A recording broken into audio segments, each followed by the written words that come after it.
जय सच्चिदानंद। सभी साधकों को जय सच्चिदानंद। नास्तिक हमेशा से प्रश्न करते आए हैं कि यदि भगवान है तो दिखाई क्यों नहीं देते। यदि भगवान है तो सिद्ध करके बताओ, प्रमाणित करके बताओ कि भगवान है।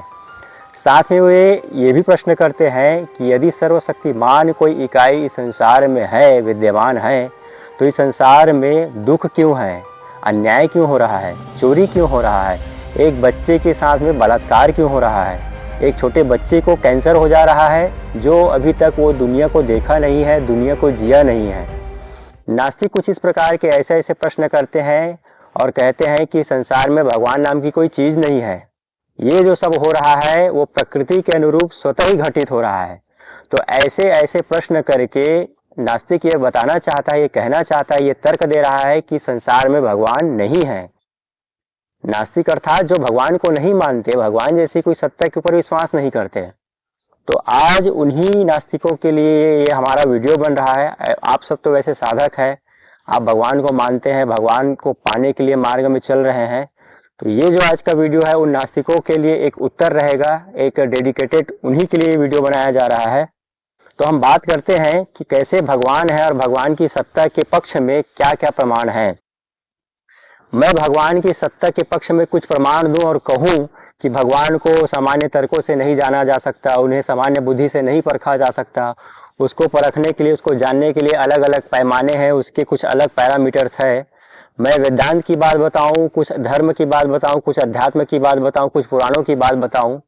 ये सब तो आप सुने भी होंगे, कभी देखे होंगे। तो उससे पहले मैं एक व्यवहारिक और प्रैक्टिकल जो व्यवहारिक जीवन में हो रहा है, घटित हुआ है या घटित हो रहा है, वो बात मैं यहाँ पर रखना चाहता हूँ, जो ये सिद्ध करता है कि परमात्मा नाम की इकाई इस संसार में है। परमात्मा ने ही इस संसार को बनाया है। हर चीज के पीछे में एक क्रिएटर होता है और इस संसार को बनाने वाला क्रिएटर वो परमात्मा है। नास्तिक ये कहते हैं कि संसार स्वतः ही बना है, प्रकृति स्वतः ही बनते हुए आया है। पहले एक पॉइंट था, उसमें बिग बैंग हुआ, वो एक्सपैंड हुआ, फिर उससे ही एटम बने, ग्रेविटी बना, यूनिवर्स बना, पृथ्वी बना। तरह तरह के उनके लॉजिक होते हैं, तरह तरह उनके तर्क होते हैं। तो मैं आज एक व्यवहारिक और प्रैक्टिकल बात बता रहा हूं जो ये सिद्ध करता है कि जो क्रिएटर है, जो सर्वशक्तिमान परब्रह्म है, वो है। तो ये जो व्यवहारिक ये बात है कि जो सिद्ध करता है भगवान के पक्ष में, वो इस प्रकार से है कि कैसे भगवान ने ही ये सब चीज बनाया है। ये पृथ्वी को भगवान ने ही गढ़ा है। एक कॉन्शियसनेस, एक चेतना, कैसे भगवान ने ही, अगर हम मान के चले कि भगवान नहीं है, इस संसार में भगवान या सर्वशक्तिमान सत्ता नहीं है, जैसा नास्तिक कहते हैं कि सर्वशक्तिमान सत्ता नहीं है, तो यदि ये स्थूल शरीर, ये भौतिक शरीर प्रकृति के द्वारा बनाया जा सकता है या बनाया गया है, लेकिन इस स्थूल शरीर में एक चेतना है जो सही और गलत का निर्णय करता है, वो हमारा चेतना है। तो जो परम चेतना है, यदि वे हैं तभी ये चेतना जो हमारे अंदर में है वो बन पाया है। मैं एक व्यवहारिक बात बताता हूँ कि कैसे भगवान है ये सिद्ध करता है। एक दिन रोजाना की तरह मैं चना और मूंग, अंकुरित चना और मूंग खा रहा था। 3-4 बार ऐसे खा रहा था, चबा रहा था चना और मूंग को, अंकुरित चना और मूंग को। फिर मेरे मन में अचानक से ये बात आया कि चना और मूंग, जितने भी सब्जी है, जितने भी फसल है, अनाज है, सबको उगाया जाता है। उगने के बाद में एक समय अंतराल पर वो फसल पकने लग जाता है। पकने के बाद में उसे किसान काट लेते हैं, काट कर फिर उसे वो बेचते हैं या अपने खाने के लिए उपयोग करते हैं, वो फिर बात की बात है। तो फसल खेत से पक कर हम तक आता है, फिर हम उसे उपयोग करते हैं, पका के खाते हैं और जो भी उसे प्रयोग करते हैं। तो वो चना और मूंग अंकुरित करके जो मैं खा रहा था, वो भी कहीं ना कहीं पहले उगाया गया है खेतों में। तो जब खेतों में उसे उगाया गया, फसल पका, फिर काटे। फसल जब तक खेत में था, जब वो हरा था, जब वो पका नहीं था, तब तो उसमें हरियाली था, प्राण थे। प्राण तो सभी वनस्पति में है, सभी जीवों में है। मैं कहना क्या चाहता हूँ, चना और मूंग या मूंगफली या जितने भी बीज हैं, पहले हरे रहते हैं, फिर धीरे धीरे पकते हैं, पकने के बाद में उसे काटते हैं। तो पकते हरे हरे जब हैं तब तक उसमें प्राण थे। जब वो पकना शुरू हुआ तो जब उसे काट देते हैं तो उसमें से एक बार प्राण समाप्त हो जाता है। आप ऐसे समझिए, चना जो है खेतों में उगाया गया है, चने के पौधा अभी हरा है, अभी उसमें प्राण है। धीरे धीरे समय के बाद में चना क्या होता है, पीला पड़ने लग जाता है, मुरझाने लग जाता है। जब वो पकने का समय आता है तो पीला पड़ जाता है। किसान उसे काट कर अपने घर में स्टोर करके रख लेता है। अब आप समझिए, चना जो खेत में एक समय में हरा भरा दिख रहा था, तब क्या उसमें प्राण था? था।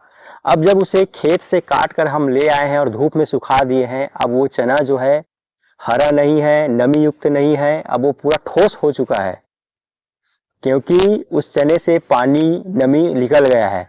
अब उसमें प्राण नहीं है। आप इस बात को तो मान रहे हैं, यहाँ तक आपको समझ में आ रहा है? चना, मूंग या जितने भी अनाज हैं, जितने भी बीज हैं, उसे काट लेते हैं, धूप में सुखा देते हैं, तब वो क्या हो जाता है? निर्जीव हो जाता है। अब उसमें प्राण नहीं है। आप इस बात को मान रहे हैं ना? अब वो निर्जीव हो गया। अब आप देखिए, अब उसी बीज को आप पानी में भिगा के रखिए। पानी में भीगने के बाद में उसमें अंकुरन होता है। जैसे चना और मूंग आप भी खाते होंगे घर में। जब आप कुछ समय के अंतराल तक उसे पानी में भिगा कर रखते हैं, तब जब उसमें अंकुरित होता है, अंकुरित होने के बाद में उससे फिर एक नया पौधा बनता है। तो उस चने और मूंग को हम नमी में पानी के संपर्क में रखते हैं तो नया प्राण फूट पड़ता है। क्या आपको ये बात चमत्कार वाला नहीं लगता? वो चना धूप में सुखाया गया है, खेत से पहले काट लिया गया है, फिर धूप में सुखाया गया है, अभी उसमें कोई नमी नहीं है, पूरी तरह सूखा है। लेकिन जब उस चने को हम नमी के संपर्क में लाते हैं, पानी के संपर्क में लाते हैं, तो अचानक से उसमें प्राण फूट पड़ता है, चना अंकुरित हो जाता है। तो मैं जब चना और मूंग को अचानक जब उस समय खा रहा था, तो अचानक मेरे मन में ये बात आया, चना और मूंग पहले सूखा था, इसे हम रात भर भिगा के रखे, भिगाने के बाद एक दिन और उसे गीले कपड़े में बांध के लपेट के रखे हैं, फिर उससे अंकुरित हुआ। तो चना जो निर्जीव हो गया था, उसे पानी के संपर्क में लाने से अचानक उसमें प्राण फूट पड़े, वो सजीव हो गया। क्या ये चमत्कार वाला बात नहीं लगता आपको? कि मतलब निर्जीव अचानक से उसमें सजीव हो जाना, यानी प्राण फूट जाना, तो ये क्या हो रहा है? क्या इससे ये सिद्ध नहीं होता कि परमात्मा नाम की कोई इकाई है? ये मैं नहीं कह रहा हूं, ये मेरे तर्क नहीं है, ये मैं बताना चाहता हूं। मैं तो मानता हूं कि परमात्मा है, तभी तो मैं भी परमार्थ के मार्ग में चल रहा हूं। मैं ये बताना चाहता हूं कि निर्जीव में अचानक से प्राण आ जाना, सजीव हो जाना, क्या हो रहा है, क्या कहा जा रहा है?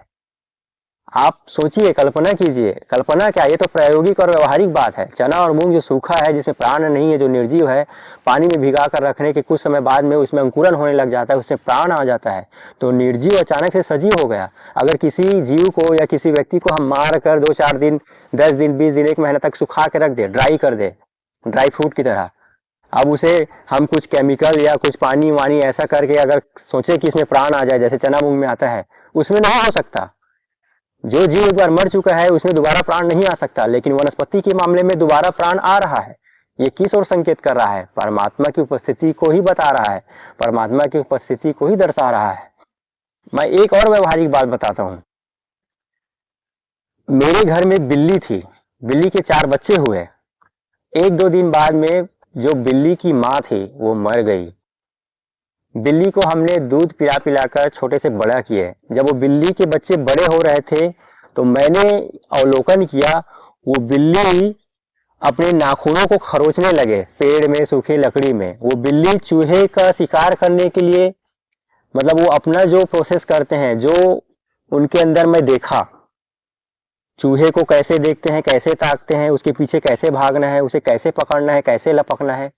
बिल्ली की माँ नहीं है, उसे कोई सिखाने वाला नहीं है। बिल्ली में वो गुण जो एक शिकारी के अंदर होता है, वो धीरे धीरे गुण आने लग जाता है।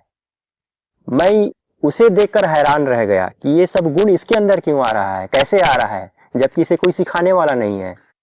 तो परमात्मा ने ये जो सिस्टम बनाया है, ये जो चक्र बनाया है, ये जो व्यवस्था बनाया है, परमात्मा की वजह से ही बना है। परमात्मा ने ही वो सब चीज कोडिंग करके, ये जो बिल्ली है, बिल्ली का बच्चा ऐसा करेगा, कुत्ते का बच्चा ऐसा करेगा, सांप का बच्चा ऐसा करेगा, ये सब पहले से प्रोग्राम हो चुका है। किसने किया? भगवान ने ही किया है। ये सब ऑटोमेटिक नहीं होने वाला है।